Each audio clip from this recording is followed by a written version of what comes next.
हम सीधे चलते हैं मृत्युंजय के पास। मुझे बताया गया मृत्युंजय के साथ बहुत इंपॉर्टेंट गेस्ट है। मृत्युंजय प्लीज आप बात करें। जी बिल्कुल आशीष, मेरे साथ संजय निरुपम हैं जो कि पिछले 3 दिनों से लगातार मुंबई एयरपोर्ट पर हैं। वजह यही है कि तमाम जो राजनीति के सितारे हैं मुंबई आ रहे हैं, उनके अगुवाई की जिम्मेदारी निरुपम जी को दी गई थी। हम उनसे प्रतिक्रिया लेंगे। सभी सितारे आ गए हैं, नीतीश जी का आगमन होने जा रहा है। क्या एजेंडा तय होगा, कुछ बातें क्लियर हुई हैं, लोगो तय होगा और क्या कुछ होगा? देखिए, एजेंडा तो यही होगा कि हिंदुस्तान को बचाना है।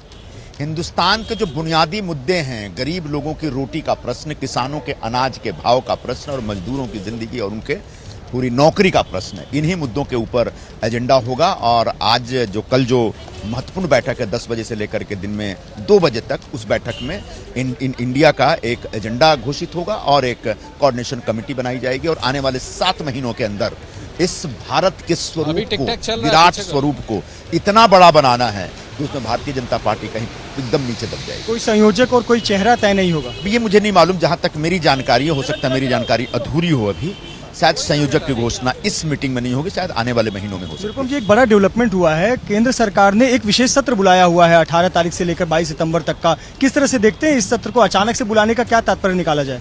मालूम नहीं भारतीय जनता पार्टी यह राजनीतिक प्रपंच क्यों कर रही है, क्योंकि जिस दरमियान ये पार्लियामेंट का सेशन बुला रहे हैं, ठीक उसी दरमियान महाराष्ट्र में गणपति आते हैं और पूरा महाराष्ट्र धूमधाम से गणपति की पूजा में लीन हो जाता है। ऐसे में आप चाहते हैं कि गणपति की पूजा से लोगों का ध्यान भटकाया जाए। ये कौन सा हिंदुत्व है, मुझे नहीं मालूम। ऐसा बताया जा रहा है कि कुछ 10 बिल आएंगे, 10 बिल लाए जा सकते हैं। 5 दिन का ये सत्र होगा। साथ ही साथ ध्यान दें कि ममता दीदी ने यह भी कहा कि चुनाव थोड़े पहले हो सकते हैं, दिसंबर तक चुनाव हो सकते हैं। क्या आप भी ऐसी संभावना देख रहे हैं? देखिए, अगर ममता दीदी ने जो एक बात कही है, अगर दिसंबर में चुनाव है तो निश्चित तौर पर पार्लियामेंट का ये सेशन कहीं ना कहीं बहुत मायने रखता है, क्योंकि तब सरकारों को वोट एंड अकाउंट लेना पड़ता है। यानी बजटरी सत्र के बीच में, जो बजट का पूरा 1 साल का पीरियड होता है, उसके बीच में पार्लियामेंट से पैसा खर्चा करने के लिए परमिशन लेना पड़ता है। तो अभी चूंकि मोदी जी को बहुत सारे उद्घाटन करने होंगे, बहुत सारी रेवड़ियां बांटनी होगी, तो रेवड़ियां बांटने के लिए वो चाहेंगे कि नवंबर दिसंबर में जब चुनाव है तो उससे पहले पार्लियामेंट का अनुमति लेकर, उनका परमिशन लेकर के पार्लियामेंट का वो बहुत सारी घोषणाएं करें। तो 9 वर्षों से, 9.5 वर्षों से घोषणाएं चल रही हैं, शायद कुछ और घोषणाएं बाकी रह गई हैं, उसके लिए पार्लियामेंट का ये सत्र बुलाया जा रहा है। कांग्रेस के कार्यकर्ता बहुत उत्साहित थे। सोनिया जी, राहुल गांधी जी के आगमन पर ढोल ताशों के बीच आगमन हुआ। एनसीपी का झंडा और कार्यकर्ता नजर नहीं आए, क्या बात है?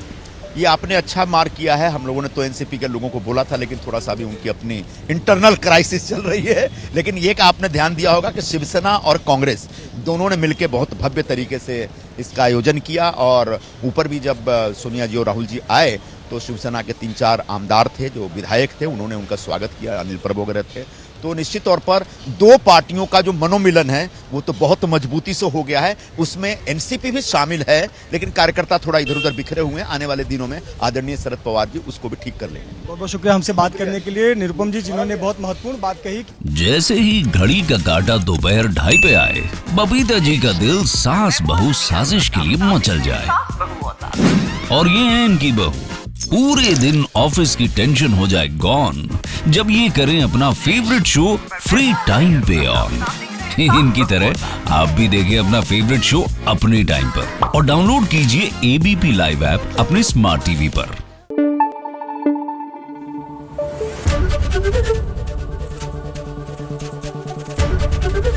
एबीपी न्यूज आपको रखे आगे।